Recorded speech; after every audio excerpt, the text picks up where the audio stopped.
Welcome to the show, guys. Hi there, business owners, directors, and marketeers. In today's show, I'm meeting Garrett Mehrguth. He was the co-founder and the CEO of Directive Consulting, and we're going to learn a lot about what Directive does and what it's focusing on today from Garrett. I'm Lucas, your host as always, and I want to tell you a little bit more about Garrett. So Garrett is the co-founder, as I mentioned, and CEO of Directive, which is a leading enterprise search marketing agency headquartered in Irvine, California. So it was established in 2014, and Derek has led Directive into its expansion of about 5 new locations now in Los Angeles, San Francisco, New York, and Austin, Texas, and in London as well. So heading over to Europe as well with London. Basically, Directive has been growing with a year-over-year growth that has increased by 300%, and basically now has built up a team of 50 people over 9 nationalities from its and being steered from its headquarters and home of operations in Orange County.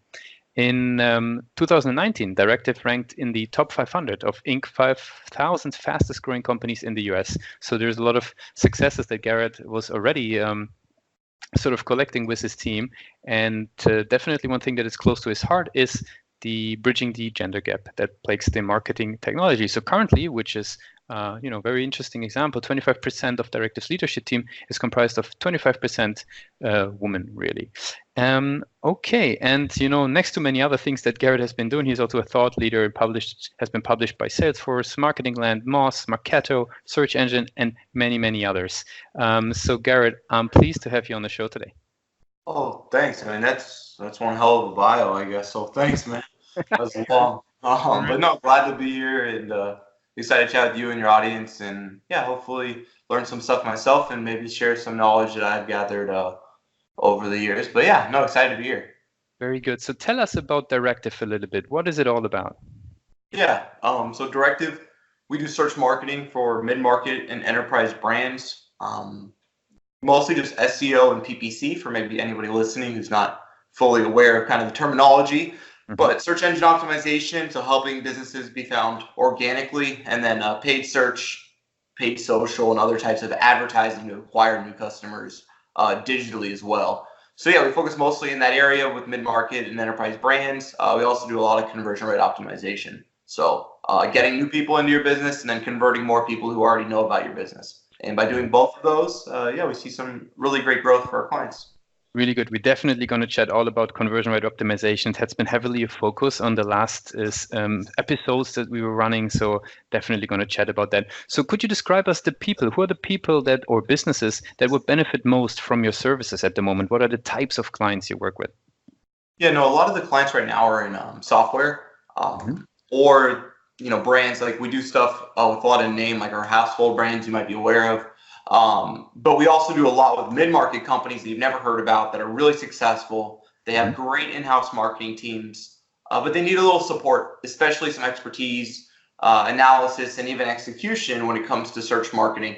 And we partner with those mid-market and enterprise brands and help them really hit their growth goals at a profitable customer acquisition cost. So yeah, we take a financial perspective that's a little different than a lot of our competitors and really understand, okay, is the business we're generating not only hitting your goals, but also on the marketing side, but also on the financial side and on the sales side. So really trying to get alignment with our partners and our organizations, like the customers we partner with, to hit their goals. Very good. So as you're bringing as you mentioned, on the one side, you're bringing in traffic through the different marketing channels. On the other hand, you're helping the brands to increase and the companies to increase their conversion rate. I'm curious, what's your experience? Do you have to do a lot of educational work around conversion rate optimization? Do they already ask you for it? Because we've had a lot of conversations with folks where there was very different experiences on how advanced brands and companies are in terms of conversion rate optimization. What's your experience? Yeah, I mean, I found that we're blessed at this stage of Directive to be working with really talented in-house marketers. A lot of these people even help us become a better agency every day. They're incredibly sharp. They're incredibly talented. They have a lot of experience, and they do, for the most part, realize the impact that conversion rate optimization has on their business. Yep. And they understand the importance of converting more users as a lever. I mean, at the end of the day, you can, the way we like to explain it is 90% of our work is post-click, and only Yep. 10% is pre-click. Because if you really understand the way the conversion rate works, I mean, it's really the key to hitting a cost per acquisition and a customer acquisition cost that allows you to grow financially. The only way to do that really is to start to try to get in near those double-digit conversion rates from paid and high single digits from organic and other lower cost channels if you really want to be successful. If not, usually you can't keep spending to acquire customers because they cost too much. So it's really important for us to, now our clients really do understand that, and it's a big focus for us. Very, very good. Maybe a slightly off tangent here. I'm always liking to ask that question. So what role does your own website play for Directive? Like, is conversion rate optimization a topic for your own team as well in-house for your own operations? Yeah, I mean, we focus a lot on that internally. We've grown a lot through digital, which is, I think, really unique for most agencies. We do rank exceptionally well for the keywords we target.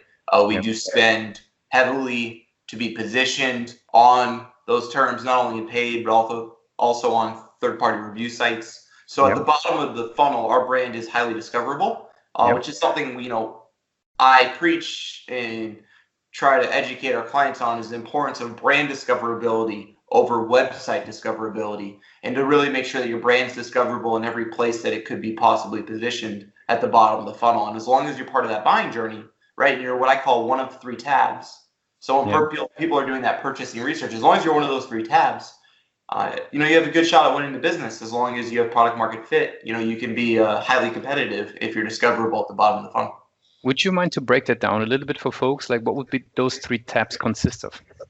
Well, the three tab test is in my mind, is if your target persona, right? A lot of times people have this misconception that their target audience is a decision maker, but actually, most traditionally, it's actually going to be your future point of contact. So whoever you work with in the future is actually usually your current person who you need to market to, because those are the people who are digitally doing research. Like, what happens is the CMO, let's say, says, hey, I want you to go get 3 quotes from a search agency and come back to me. The CMO doesn't actually do that research. They might ask someone in their network, but they don't usually do the digital research. They'll have their director or their manager do that, or their VP. And then that person reaches out to you, right? And what they do, I call it 3-tab test, is essentially you want to differentiate your brand so your ideal customer persona says, oh my God, finally I found somebody who does what we need, right? So that's the first part of actually having a stance. When you service everyone, you service no one. And so by really having that clarity of who you service, like for us, it's enterprise brands. When an enterprise brand does their research, they're going to find us. And maybe there's 2 other people that do enterprise, and we'll be one of the 3 tabs. So I say that as if they're on a list and they right-click your website in the new tab, and they kind of go and they go look at 3 different websites and say, okay, I want to go with these different companies. You want to be one of those 3 companies, essentially, that they're putting into the next stage of their evaluation. Whether you're a software or a service-based business, it's important to make sure you're discoverable on third-party review sites like Capterra, Software Advice, G2 Crowd, GetApp, etc. In the services business, there's Clutch.co, as well as other microsites that exist a lot of times within those specific verticals. And you want to make sure you're not only your website ranks, not only that you have Google search ads, but you're also on those review sites. And that's called being 100% discoverable. And then you can be a part, hopefully, of that purchasing decision. Okay, very, very interesting. So you're speaking about brand discoverability there. What types of metrics would you sort of tie together, maybe from the websites, from those third-party review pages? Like, what set of metrics would you think is, maybe are you even steering your own business with? Yeah, I mean, I've found that the middle of the funnel is highly unprofitable. And so we're doing things to raise brand awareness. Like, a really cool tactic for your listeners is to do LinkedIn text ads.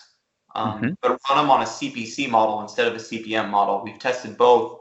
And what happens is, because LinkedIn has such a poor click-through rate, they accelerate the impressions to try to get you your clicks, but they can't get them. So you actually get a ton of free impressions.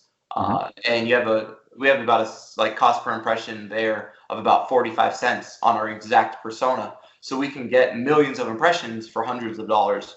And then that's the top of funnel, right? That's to drive awareness. In the bottom of funnel, what we're measuring is cost per opportunity, or cost per proposal, or cost per demo.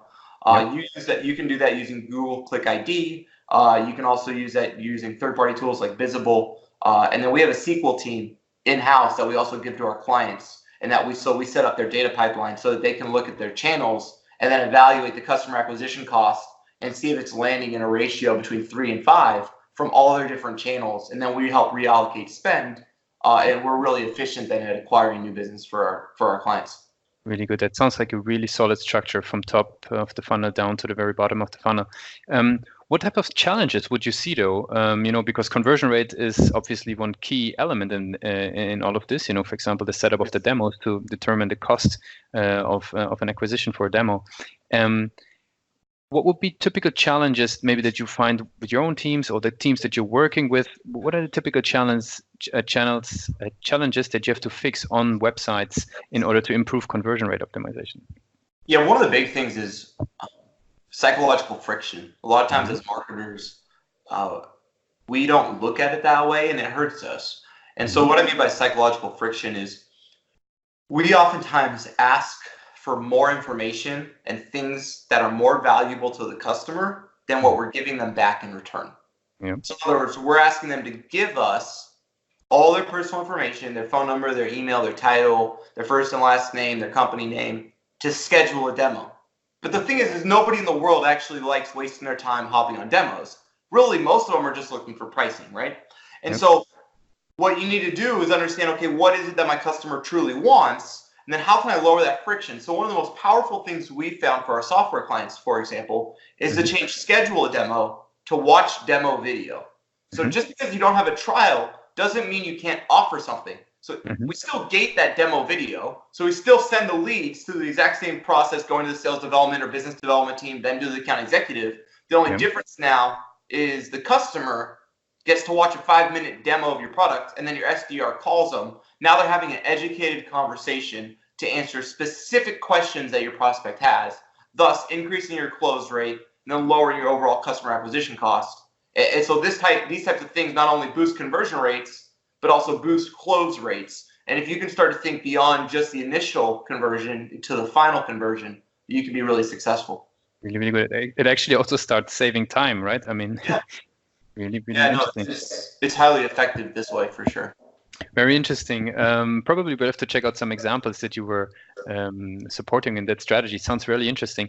Any tips on those videos that you can give folks? Is there something that they should specifically do if they run those demo videos? No, I'm not the one who actually does the demo video. I kind of recommend it, and then I have a full design team here. So gotcha. Honestly, I'm more on the strategy and the financial analysis side of more kind of high level of what are the most important levers to pull if you're trying to lower a customer acquisition cost, and then why are they successful from a psychological perspective. The nuance of exactly how it works, like from what type of video to build.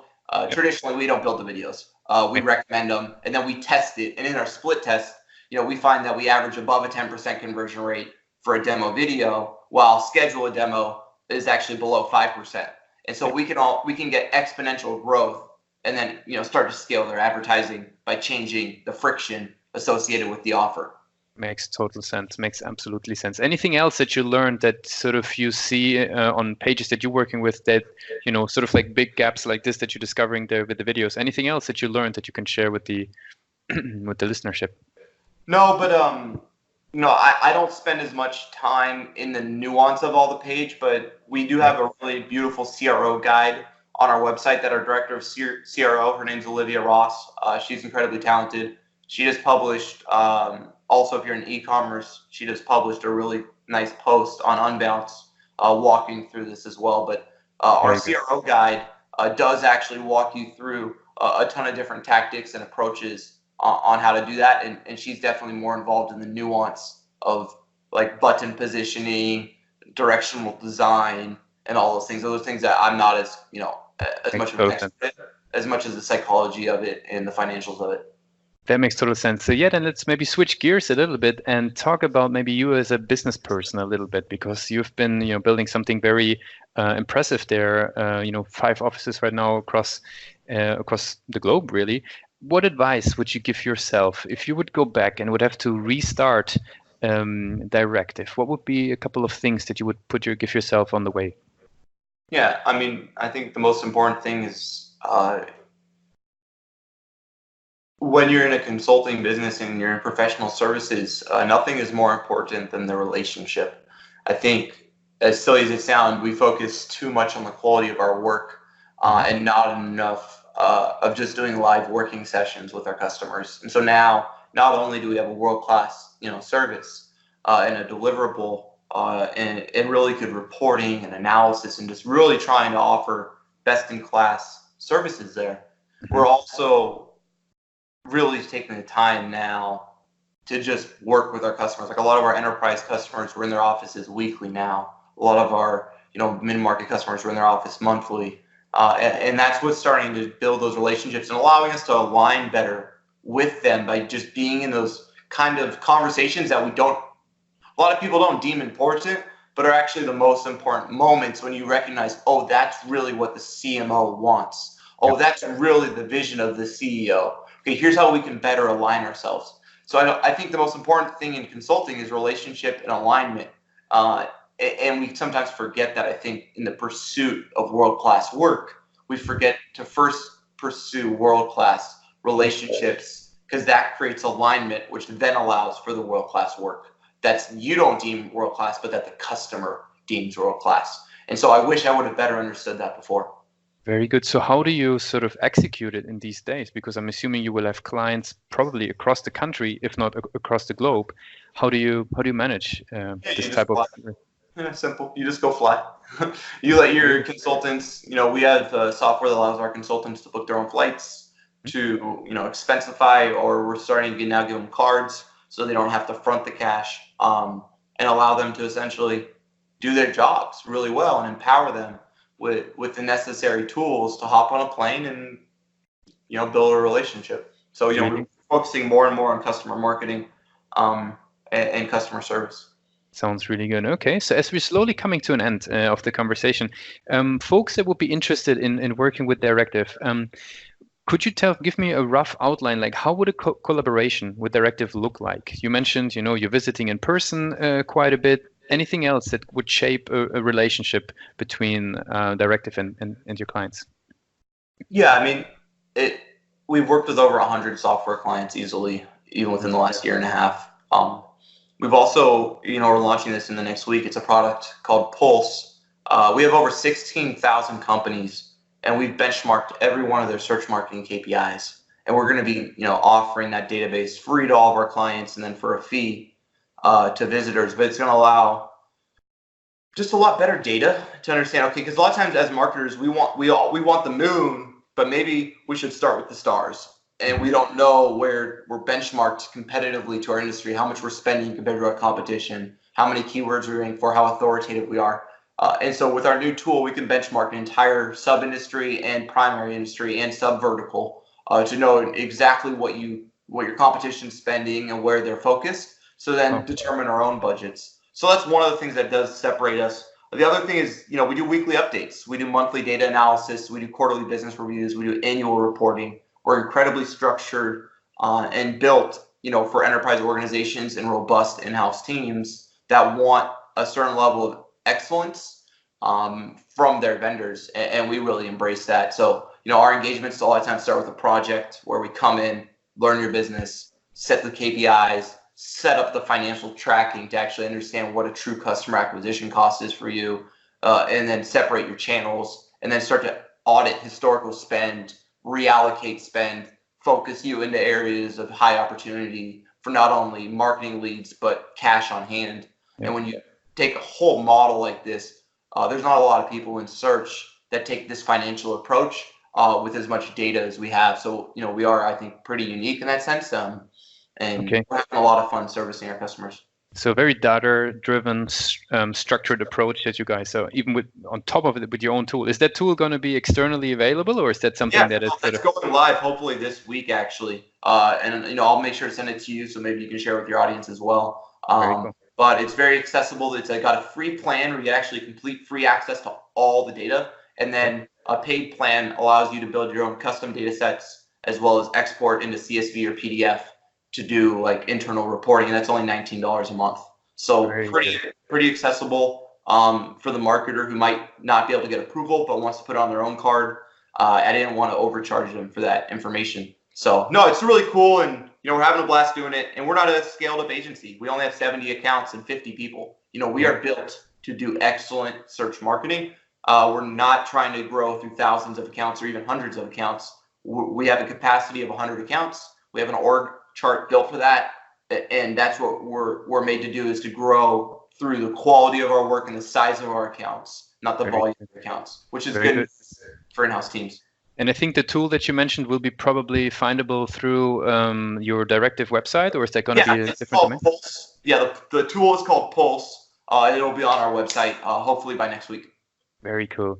Okay, Garrett. I think we sort of reached the end of the episode today. I really appreciate that you took some minutes of your valuable time sharing your experiences in search campaigns as well as in conversion rate optimization, and now even bringing on your own tool into the mix. So I really appreciate you taking your time. Thanks for being our guest today. Oh, thanks, man. Hey, glad to be here, Lucas, and have a great day.